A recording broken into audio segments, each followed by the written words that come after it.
everybody, and welcome to another episode of Kevin Creatives. Check out my custom Shining Gundam. And this is the first season protagonist suit from the series Mobile Fighter G Gundam. It's one of my favorite series just because I really like pretty much all of the designs, and the Shining Gundam is definitely up there. I really like this design. I like the fact that I can transform. I'm a big fan of having alternate modes. This is definitely up there as one of my favorite suits.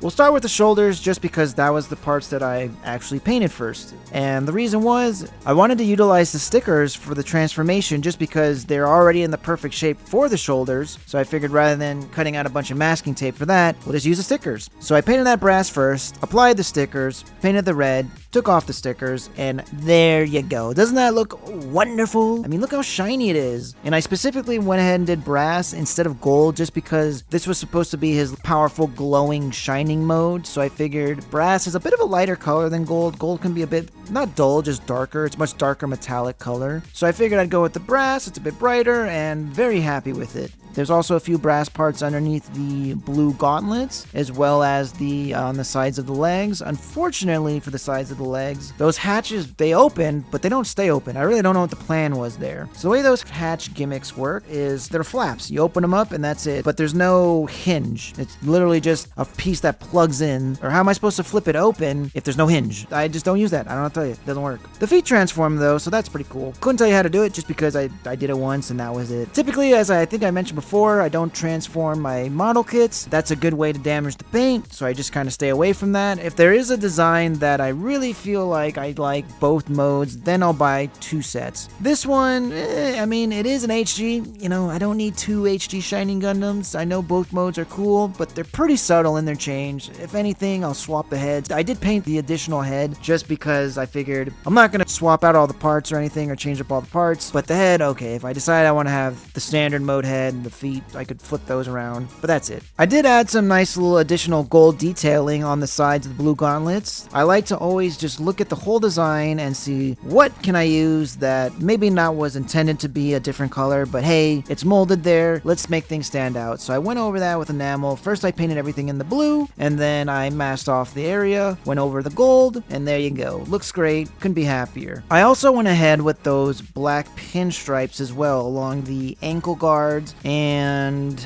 the thighs. Went ahead and used the included stickers that came with the kit to do masking on that. I painted that black, used the stickers to mask, went over it again with the white, took off the stickers, did a little bit of cleanup, Bob's your uncle. For that opening hatch on the face, I added some silver lining details there. I masked it off. That is very tiny. I was very proud of myself for that. And it looks great. Again, that little something there. I could have just done it in black liner and just had those be black lined out, but adding that silver detailing really gives this kit a premium feel to it. Same thing with the Vulcans on the chest. I went ahead and I painted that up first in gloss black. Then I went over it again with gold. This time instead of the brass, I went ahead and gold. I wanted to distinguish that. I specifically did that. And then went over it again with enamel flat black. Just carefully used enamel thinner to get rid of the gold trim. There you go. Gold in the front, black in the back. For the green jewel in the center, I went ahead and just flipped it around. I think I took some like blue sticky tack, put it on the front of the clear piece, and then stuck it to a stick. Just painted the back of it silver, just filled in the inner little hole silver, plugged it in, and it gives a little bit more depth. There's a little bit more dimension to it. It's not just a standard clear green piece. So I really like that. Came out pretty nice. Added some gold trim to the beam sabers as well. Just like with the God Gundam, this has a very Japanese samurai vibe to it. So I went ahead and just picked out some nice little accents to kind of give it that katana look.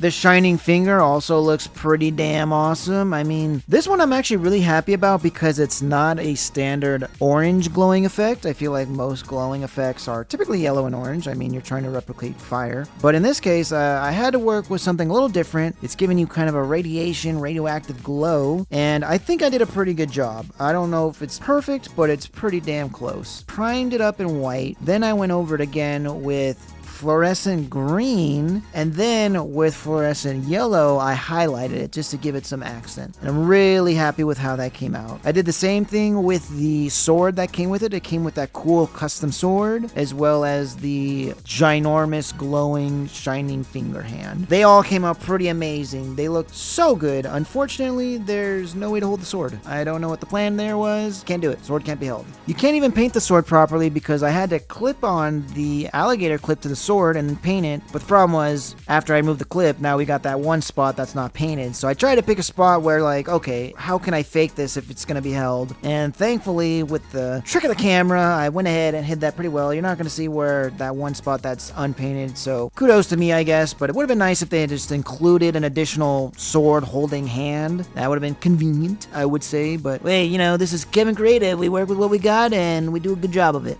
I filled in the seams on the forearms. They held pretty well. I mean, I feel like every time I do seam line work on the arms and legs and then you push them into place, it kind of splits them a little. But for the most part, they're holding up. They look great. You can't tell they're there. And I totally missed the seam lines on the shins. I don't know how I missed that. I was putting the kit together. I noticed that there was big old seam lines there, and I was just like, what was I thinking? Where did I go wrong? So overall, I'm very happy with this kit and how it came out. There's no real complaints on my end of things. I'm curious to hear what all of you have to think. I definitely think this, in terms of Bandai's engineering and everything, this is a bit of an outdated design. We could use a bit of an update. I wouldn't mind a real grade. We've got a real grade God Gundam. A real grade Shining Gundam would look amazing paired up with it. And honestly, I don't think a lot of people would have anything to say against it as well. I think it's a pretty big fan favorite design. And even though this kit's pretty basic out of the box, it did come with a lot of stuff that impressed me. That's kind of why I got it. I like the fact that it came with the two heads. I like the fact that it came with that cool, glowing, shining sword that you're never going to see outside of this series. That's a very unique item to Gundam, as well as the shining finger and that giant hand for the shining finger. They can pair up with the HG Master Gundam, which comes with a giant darkness finger. That's a cool, nice little diorama thought that isn't always there. I feel like sometimes when it comes to these things, they're very cookie cutter by the numbers. We're just gonna give you the suit and that's it. And then sometimes, you know, they surprise you and they throw in these nice little odds and ends that you don't think about asking for, but they really add to the overall kit, and I'm glad to see that.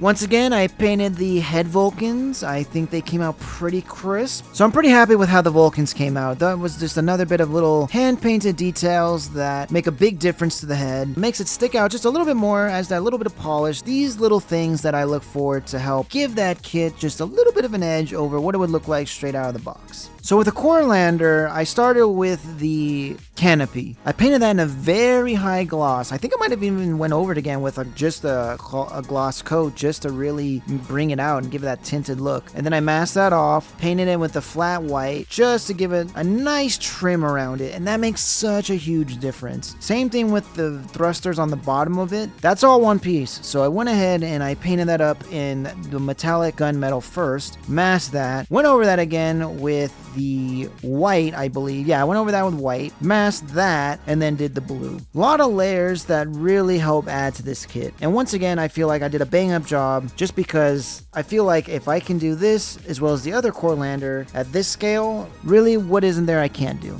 And one thing I'm really happy about with the core lander as well is the brake lights. I'm very proud of myself on that one, as a matter of fact. I went ahead and painted that up in a red first. Then I took fluorescent red and highlighted it to give it kind of glowy effect that kind of makes it look like the lights are on. And that I was very happy with. I was actually very surprised with how much, to me, that looks like an actual car's brake lights going off. So even though the engineering of this kit is a bit outdated compared to the modern standards, with a solid paint job on it and detailing and creativity, you can have this on the shelf standing up with the rest of them, and you're not going to think anything of it. I have this guy on the shelf with a bunch of my other customs, and he looks like he fits there. He doesn't feel like, oh, this kit is from, I think, 2010, 12, 14, whenever it came out. It really just blends in with my real grade new Gundam and my 2020 Earth 3 Gundam. There's no real distinction. They all kind of look nice together on the shelf because they all have an equal amount of awesome quality to them. So anyways, guys, thanks for watching. I hope you enjoyed. Hopefully I've given you some ideas on how you can do your customs. Please give me more ideas for myself. I'm always looking for new creative ideas and some jumping off points, so anything works, please, or let me know what you think, and we'll see you again.